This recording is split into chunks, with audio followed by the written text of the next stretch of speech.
Good morning students.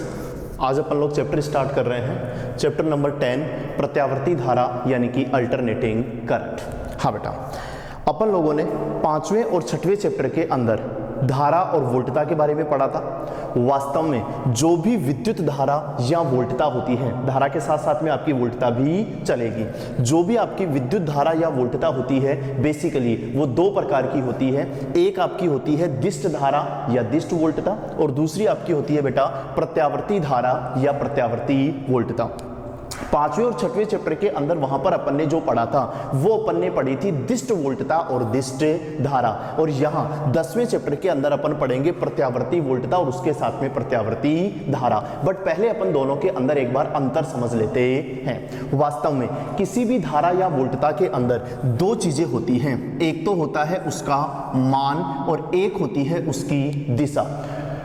अपन लोग दोनों में अंतर समझने के लिए मान के बारे में बात नहीं करेंगे, अपन केवल और केवल किसके बारे में बात करेंगे बेटा, दिशा के बारे में। वास्तव में दिशा का मतलब है यहाँ पर प्लस या माइनस। दिशा का मतलब यहाँ पर क्या है बेटा, प्लस या माइनस। तो दिष्ट धारा या दिष्ट वोल्टता क्या होती है?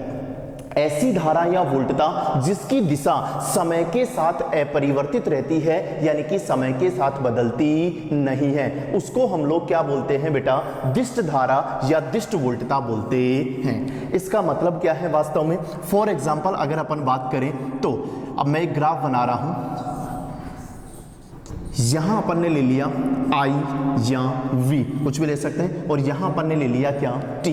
आप ध्यान से देखिए, मैंने एक ग्राफ बनाया है इस प्रकार से, ये वाला।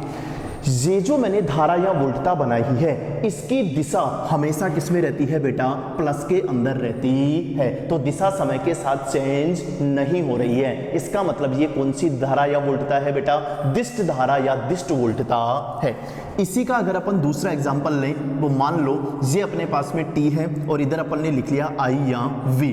इस बार अपन धारा या वोल्टता का कुछ ऐसा ग्राफ बना रहे हैं। इस ग्राफ को भी ध्यान से देखो, यहाँ पे भी दिशा हमेशा किसमें रह रही है बेटा, प्लस में रह रही है। इसका मतलब दिशा समय के साथ अपरिवर्तित रह रही है। ऐसा ही ग्राफ अपन किस में बना सकते हैं, माइनस में भी बना सकते हैं, तो भी वो आपकी क्या होगी बेटा, दिष्ट धारा या दिष्ट वोल्टता होगी। वास्तव में जो दिष्ट धारा या वोल्टता होती है वो भी दो प्रकार की होती है। एक तो होती है आपकी एक समान दिष्ट धारा या दिष्ट वोल्टता, और एक आपकी होती है असमान दिष्ट धारा या दिष्ट वोल्टता। दिशा क्या रहनी चाहिए दिष्ट के लिए, अपरिवर्तित। देखो बेटा, इसकी दिशा भी हमेशा किसमें है, प्लस में, और इसकी भी हमेशा किसमें है, प्लस में। इसका मतलब दिशा अपरिवर्तित रह रही है, तो ये धारा या वोल्टता आपकी क्या है, दिष्ट। लेकिन ध्यान से देखो, इसका मान भी हमेशा क्या रह रहा है, नियत या अपरिवर्तित रह रहा है। तो इसको हम बोलेंगे क्या, एक समान दिष्ट वोल्टता, और इसका जो मान है वो क्या हो रहा है, परिवर्तित हो रहा है। तो इसको हम बोलेंगे असमान दिष्ट वोल्टता या असमान दिष्ट धारा।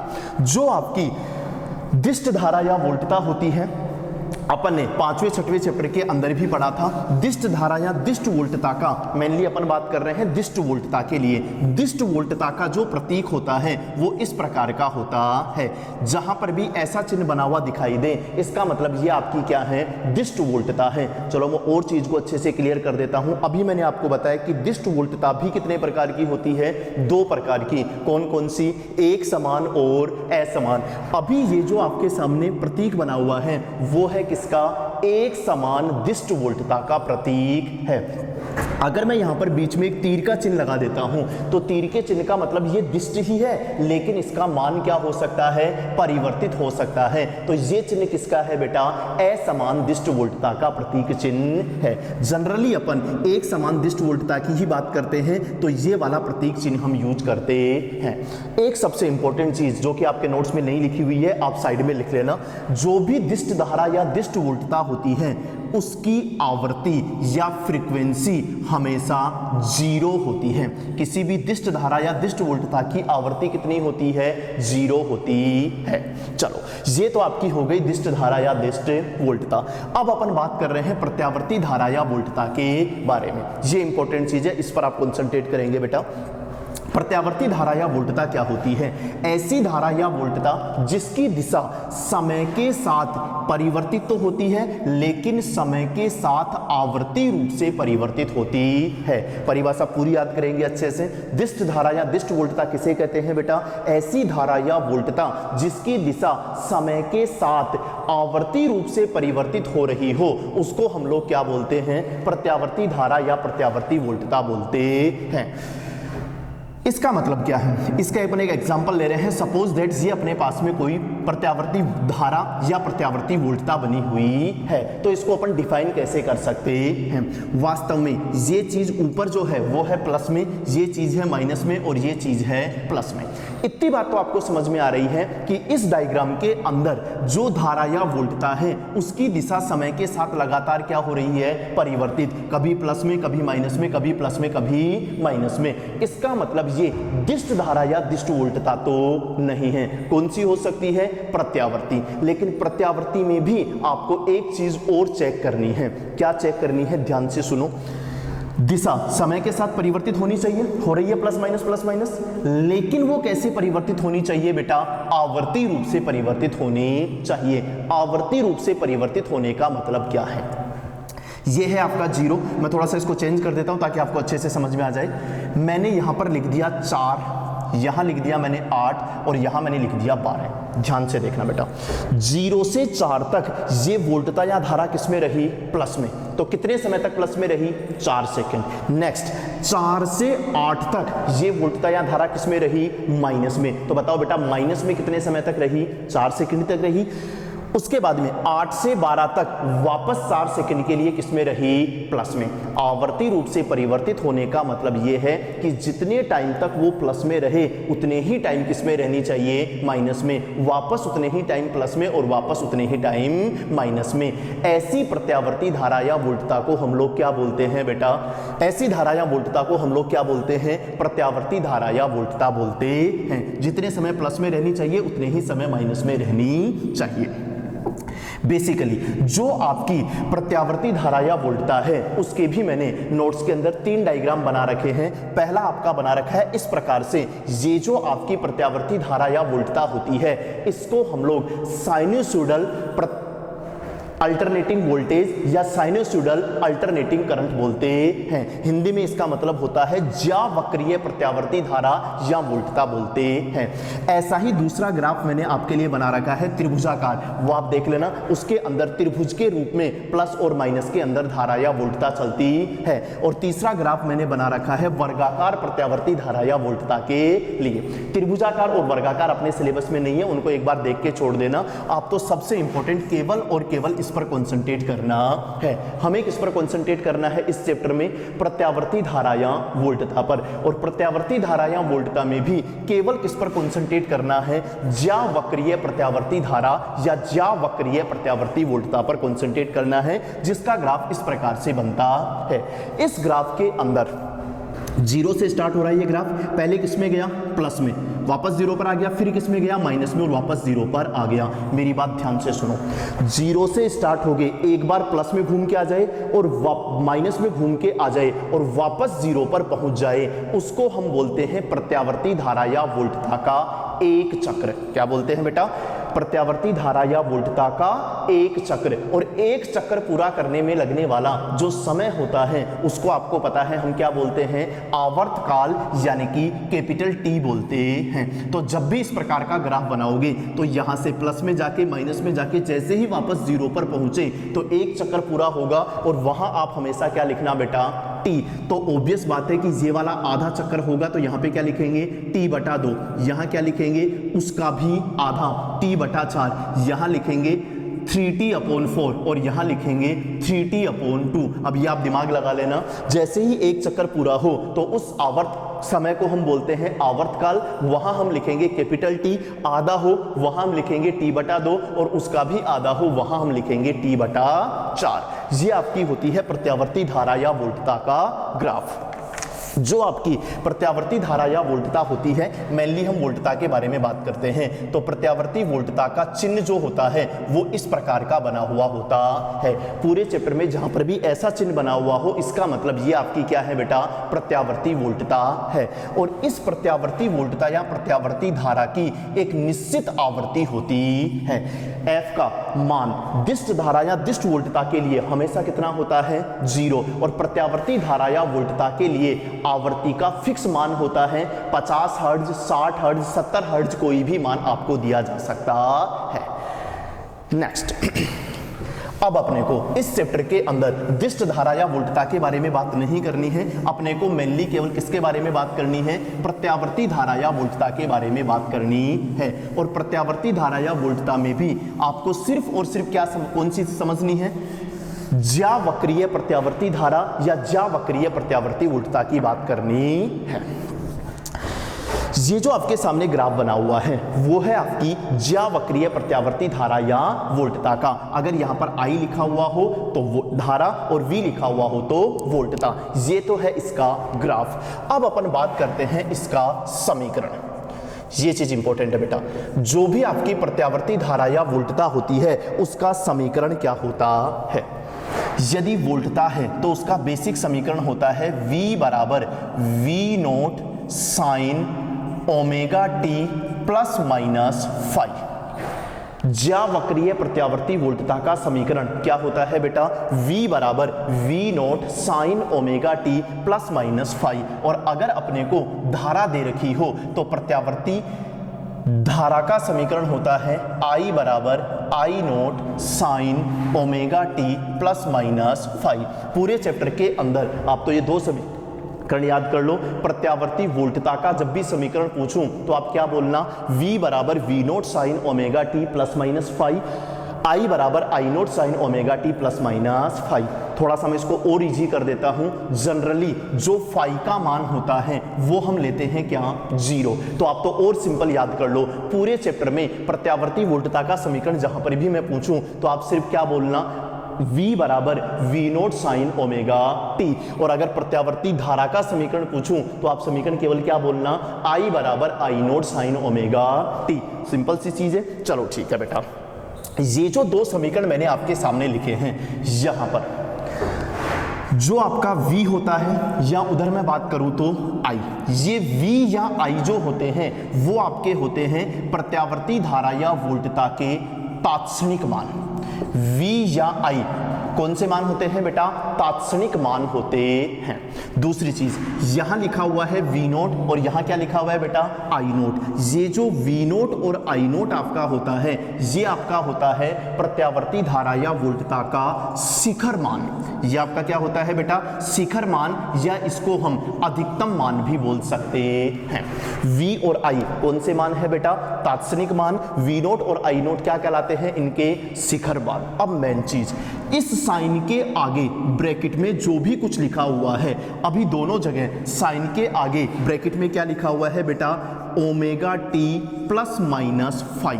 ध्यान से सुनो बेटा, ये साइन के आगे जो भी ब्रैकेट में लिखा हुआ है omega T plus minus phi, ये कहलाती है उस प्रत्यावर्ती धारा या वोल्टता की कला। क्या कहलाती है बेटा, प्रत्यावर्ती धारा या वोल्टता की कला। अब इस कला के अंदर भी सबसे मेन जो चीज है वो है आपकी क्या, ओमेगा। ये जो आपकी ओमेगा होती है, यानी कि आप ढंग से समझें तो साइन के आगे ब्रैकेट में लिखी हुई पूरी चीज तो क्या कहलाती है, उसकी कला। और उस कला के अंदर जो टी से साथ में लिखी हुई चीज होती है, उस कला के अंदर जो टी के साथ में लिखी हुई चीज होती है वो हमारी कहलाती है बेटा क्या, कोणीय आवर्ती। क्या कहलाती है बेटा, कोणीय आवर्ती। इस कोणीय आवर्ती ओमेगा से संबंधित मैं आपको 3 फॉर्मूले बता रहा हूं, वो नोट्स में भी लिखे हुए हैं और पहले भी बताए हुए हैं। तीनों फॉर्मूले अच्छे से याद कर लेना।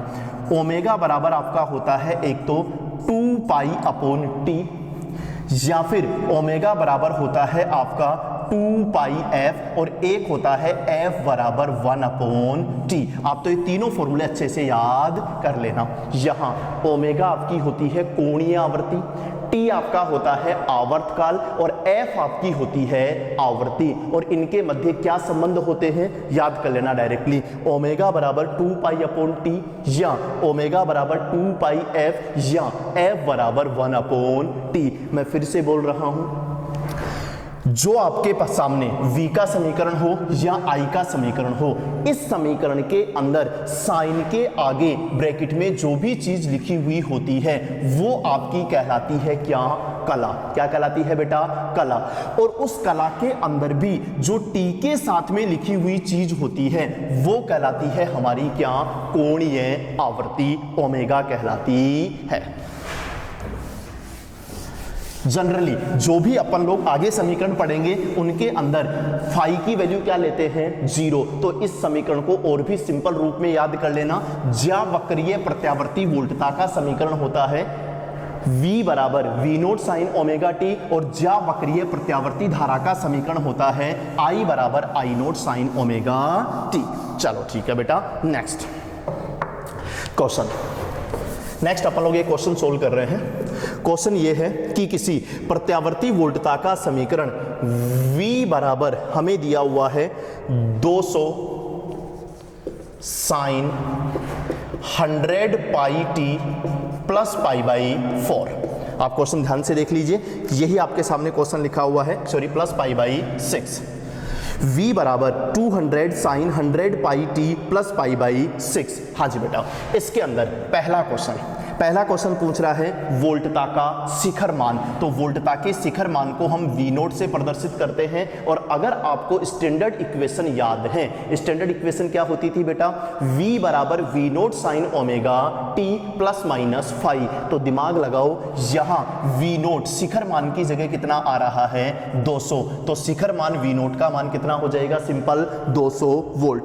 दूसरा, वोल्टता की प्रारंभिक कला। सुनो बेटा, पहले एक चीज बताओ, ये जो आपके सामने वोल्टता लिखी हुई है उसकी कला क्या है।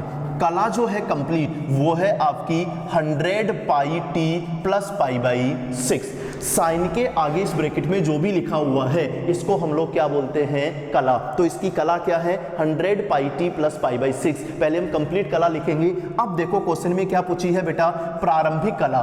प्रारंभिक कला का मतलब होता है t बराबर 0 समय पर।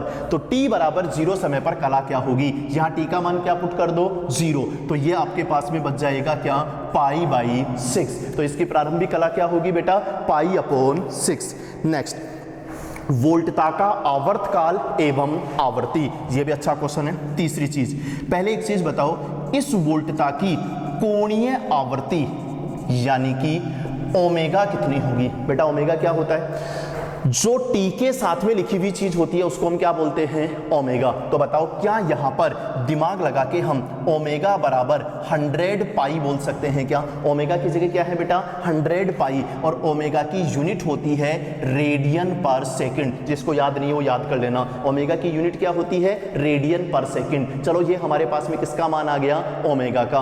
अब इसने अपने को पूछा है एक तो t का मान और एक अपने को पूछा है f का मान। कोई दिक्कत नहीं है। क्या t बराबर हम लोग 2 पाई अपॉन ओमेगा लिख सकते हैं क्या। अभी अभी मैंने आपको बताया है ओमेगा बराबर होता है 2 पाई अपॉन t। तो t बराबर क्या हो जाएगा, 2 पाई अपॉन ओमेगा, यानी कि 2 पाई अपॉन, ये आपका क्या हो गया, 100 पाई। पाई से पाई कैंसिल, और यहां बचेगा कितना, 1/50 सेकंड। आवर्तकाल t, इसका मात्रक क्या होता है बेटा, सेकंड। तो आवर्तकाल t का मान आ जाएगा 1/50 सेकंड। अब निकालनी है अपने को क्या, आवर्ती f। तो अभी बताया है f बराबर क्या होता है, 1/t। तो 1/t का मान 1/50, तो वो 50 कहाँ जाएगा, ऊपर, और f का मान आ जाएगा 50 हर्ट्ज। तीन चीजें हैं, ओमेगा का मात्रक होता है याद कर लेना रेडियन पर सेकंड, टी का एसआई मात्रक होता है सेकंड, और एफ का एसआई मात्रक होता है हर्ट्ज। ओके बेटा, नेक्स्ट चौथा क्वेश्चन, प्रत्यावर्ती वोल्टता का मान शून्य से शिखर तक पहुंचने में लगने वाला न्यूनतम समय। ये बहुत अच्छा क्वेश्चन है बेटा, ध्यान से समझो।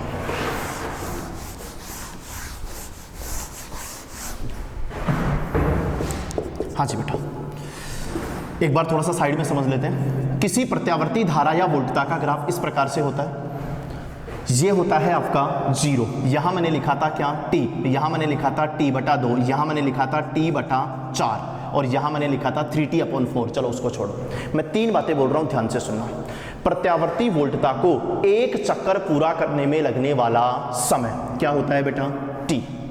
प्रत्यावर्ती वोल्टता को आधा चक्कर पूरा करने में लगने वाला समय, आधे चक्कर को मैं ये भी बोल सकता हूं 0 से वापस 0 होने में लगने वाला न्यूनतम समय। 0 से वापस 0 होने में लगने वाला न्यूनतम समय कितना होता है t/2। अब सुनो, ये t/4 क्या है? क्या ये इसका शिखर मान है? क्या ये टॉप पॉइंट है? तो ये इसका क्या है बेटा शिखर मान। तो वास्तव में किसी प्रत्यावर्ती धारा या वोल्टता का मान 0 से शिखर तक पहुंचने में लगने वाला जो न्यूनतम समय होता है वो आपका t/4 होता है। मैं 3 बातें बोल रहा हूं, वापस से ध्यान देके सुनो। 0 से शिखर तक पहुंचने में लगने वाला न्यूनतम समय t/4, एग्जाम में कुछ भी पूछ सकता है। 0 से वापस 0 होने में लगने वाला न्यूनतम समय पूछे तो t/2, और एक चक्कर पूरा करने में लगने वाला न्यूनतम समय पूछे तो आवर्तकाल कैपिटल T। तो अभी बताओ, चौथे क्वेश्चन में हमें 0 से अधिकतम मान या शिखर मान तक पहुंचने में लगने वाला न्यूनतम समय पूछा है, तो वो समय आपका होगा t बराबर capital T/4, that is small t बराबर कैपिटल T का मान हमने कितना निकाला था अभी 1/50 और डिवाइडेड बाई 4, तो आंसर आ जाएगा 1/200 सेकेंड। इस क्वेश्चन पर कॉन्सेंट्रेट करना और इसको ढंग से समझना। ओके बेटा, नेक्स्ट 5वां क्वेश्चन, t बराबर 1 सेकेंड पर AC का तात्क्षणिक मान। बिल्कुल सिंपल है, जो अपने को ये AC वोल्टता दे रखी है v बराबर 200 sin 100 πt प्लस π/6, हमें t बराबर 1 सेकंड पर इसका मान ज्ञात करना है, तात्क्षणिक मान। तो v बराबर क्या हो जाएगा 200 साइन, इस ब्रैकेट के अंदर जहां पे भी आपको t दिख रहा है उस t की जगह आप क्या रख दो बेटा 1 सेकंड, तो वो उस समय का तात्क्षणिक मान आ जाएगा। तो ये हमारे पास में बन जाएगा 100 पाई प्लस π/6। 100 पाई से साइन के ऊपर कोई फर्क नहीं पड़ेगा, v बराबर बन जाएगा 200 साइन, ये आपका बचेगा क्या π/6। साइन π/6 जो होता है वो आपका होता है 60 डिग्री, π/6 का मतलब क्या होता है 30 डिग्री। तो ये हमारे पास में बचेगा साइन 30, और साइन 30 का मान होता है 1/2। साइन π/6 या साइन 30 कितना होता है 1/2। तो हमारे पास में आंसर आ जाएगा v बराबर 100 वोल्ट। ठीक है।